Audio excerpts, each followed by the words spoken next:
Ai, Fabrício, o que você me faz passar? Eu até achando que não vou ter que fazer isso mais, mas enfim, vamos lá. Bom dia, Fabrício. Vou falar sobre os plateumintos, os famosos vermes achatados. Se eu estiver dando uma olhada aqui é porque eu tô com um caderno aqui, mas aos poucos eu vou colocando ele aqui para ficar melhor para entender com as imagens. Plat significa achatados e mintos é vermes, vermes achatados. Algumas características deles são que eles são triblásticos, ou seja, eles têm os 3 folhetos embrionários, agora com a presença da mesoderme, e consequentemente, com a mesoderme, eles apresentam órgãos. Porém, eles são acelomados, eles não têm uma cavidade totalmente revestida somente pela mesoderme. Uma parte é pela mesoderme, outra parte é pela endoderme. Outra coisa também é que eles são bilaterais. A gente se parece com eles, vamos dizer assim. Eles são divididos ao meio e cada parte é muito parecida ou igual uma à outra. E com essa bilaterização, não sei se é assim, se isso existe, apresenta cefalização, que é, digamos, a divisão de cabeça e corpo. E na cabeça eles apresentam um painel sensitivo, que é onde apresenta uma visão, onde está o cérebro, é onde apresenta estruturas foto e quimiorreceptoras e apresenta regiões corporais, como a parte dorsal, ventral, anterior e posterior. Eles são livres e parasitas. Agora falando mais em questão da estrutura corporal deles, vou estar mostrando uma imagem aqui. Eles apresentam um gânglio nervoso que, diferente dos seres mais primitivos, vamos dizer assim, não seriam menos desenvolvidos, mas os seres anteriores, né, que a gente estudou, eles apresentam, digamos, o principal, o comando, como se fosse realmente um cérebro, porque antigamente nos outros seres, cada sistema nervoso, não é sistema nervoso, cada parte funcionava de uma maneira independente. Agora, digamos que o comando fica na parte de cima, a parte da cabeça. Ele apresenta océolos, que não chega a ser olhos, eles são estruturas fotorreceptoras, que captam luz. Antigamente, nos outros seres, digamos que os olhos, eles são mais ou menos assim. Porém, se a luz vinha daqui ou se vinha daqui, não fazia diferença. Agora, já nesses seres, é algo parecido assim.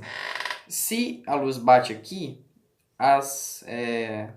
os sensores dessa parte vão ser ativados. Ele pode localizar mais ou menos onde que há ou não luz. E eles usam isso para poder se esconder de predadores, porque em lugares mais escuros,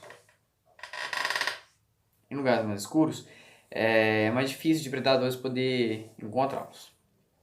Temos aurículas, que é como se fosse umas orelhinhas, mas isso não chega a ser orelhas, não capta a audição, e sim isso se parece mais com algo bem primitivo, como se fosse um olfato, um paladar, não sei se chega a ser um paladar não, mas algo do tipo. Tanto que quando eles se movimentam, eles ficam batendo as orelhinhas para poder captar substâncias. Temos também a faringe, que é um tubo digestivo incompleto, porque do mesmo jeito que ali entra alimento, é dali também que sai, no formato que você já conhece. E tem o mesênquima, que não é uma estrutura oca, vamos dizer assim, não é uma estrutura vazia, ela é preenchida por essa substância, que é o mesênquima, que ela é densa, é uma estrutura densa. Temos também em relação à excreção, a célula flama, porque antigamente com corante, essas células elas ficavam se mexendo e pelo ser um corante vermelho parecia com fogo. Então por isso eles deram o nome de célula flama, que está relacionado à excreção que libera amônia. E essa estrutura seria protonefrídeo, que é antes dos nefrídeos, que seria uma estrutura mais especializada na excreção. Agora se trata de reprodução nas planárias, sexuada, que ela é a fecundação cruzada, ou seja, entre dois monóicos Dois monóicos seria aqueles seres que em apenas um indivíduo, apresentam os dois sexos, o feminino e o masculino. E tem também a assexuada, que caso o ambiente não esteja favorável, ela mesma pode se estrangular. E isso é uma característica, eu falo do mesênquima, porque por ser uma estrutura muito simples, a regeneração é muito mais fácil. Então ele pode se regenerar em várias partes. Se você ficar ele em 2, 3, 5, ele vai se transformar em 2, 3, 5 planárias, né? Ambos têm um desenvolvimento direto. Agora se tratando sobre doenças nas verminoses, doenças causadas por vermes, vamos tratar da teníase, que é causada pela tênia.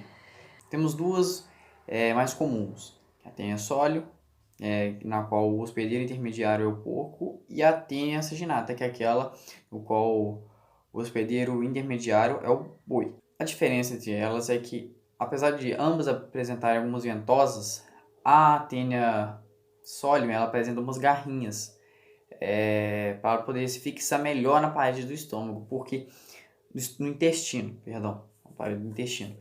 Por quê?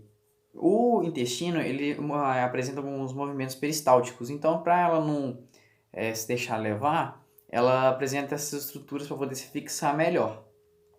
No corpo dela em si, ela apresenta o escólex, que seria a cabeça, que é do tamanho de a cabeça de um alfinete mais ou menos. O colo, que seria o pescoço, e o resto dela é o estróbilo. O estróbilo, que ele é formado por gominhos, que a junção deles forma o estróbilo. Ela apresenta a proglote, que é como se fosse esses gominhos contendo espermatozoides e óvulos, que com a fecundação, com a autofecundação, eles crescem, se desprende da tênia, e eles descem junto com o intestino e saem nas fezes. Agora sobre o ciclo, temos o ser humano, que é o hospedeiro definitivo porque é nele que ocorre a reprodução. Geralmente quando às vezes a pessoa não tem um saneamento básico, não tem onde defecar e tudo, ela às vezes está fazendo cocô no mato, cocô no rio, ou coisa do tipo. E às vezes pela falta realmente de saneamento básico, às vezes convive ali com porcos e bois, e que ao de alguma forma ingerir essas fezes contaminadas, elas vão ingerir o ovo da tênia, que nem eles vão ter a larva do cisticerco, que, né, quando você for ingerir, se você não fritar, não cozinhar muito bem a carne e ele ainda está presente nela, você não ter matado ela, ela vai se tornar a tênia adulta no seu intestino e assim continuando o ciclo. Essa é o ciclo da teníase. A cisticercose ela ocorre com a ingestão dos ovos. Ou seja lá, às vezes eles usam essa água onde as fezes contaminadas foram jogadas, essa água para poder para regar uma horta, e às vezes quando você não lava muito bem a horta e tem os ovos. E a diferença é que a teníase ela é relativamente menos perigosa, porque você ingere, você está lá com a teníase, mas você tomando um remédio, algum vermífugo, ela com 1 ou 2 doses, você já eliminou ela. Já a cisticercose não, ela tem atração por musculatura. Nos animais, ela se instala na carne. Já no ser humano, ela se instala em regiões do cérebro, que isso, se não for tratado com antecedência, deve ser necessário uma intervenção de uma cirurgia, ou até mesmo não tem o que fazer, ou seja, ela é muito mais perigosa.